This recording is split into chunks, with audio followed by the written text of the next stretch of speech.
ఓం శ్రీమాత్రే నమః. కార్తీక పురాణం 4వ అధ్యాయం అందరికీ తెలిసేటువంటి విధంగా అతి క్లుప్తముగా తెలుపబడుతూ ఉన్నది. కార్తీక మాసములో ప్రతి మానవుడు కూడా విష్ణువాలయంలోనైనా శివాలయంలోనైనా సరే దీపారాధన అనేటువంటిది చేయాలి.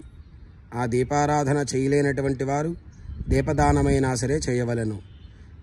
దీపారాధన ఏ సామాగ్రితో చేయాలి అనేటువంటి వివరణ తెలుపుతూ ఉన్నాము.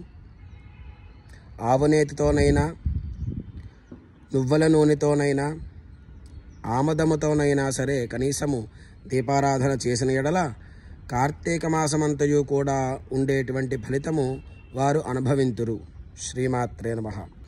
ప్రతినిత్యము సాయం సంధ్యా సమయమున దీపారాధన చేసిన ఎడల వైకుంఠ ప్రాప్తి కలుగునని చెప్పి పురాణంలో తెలుపబడుతూ ఉన్నది.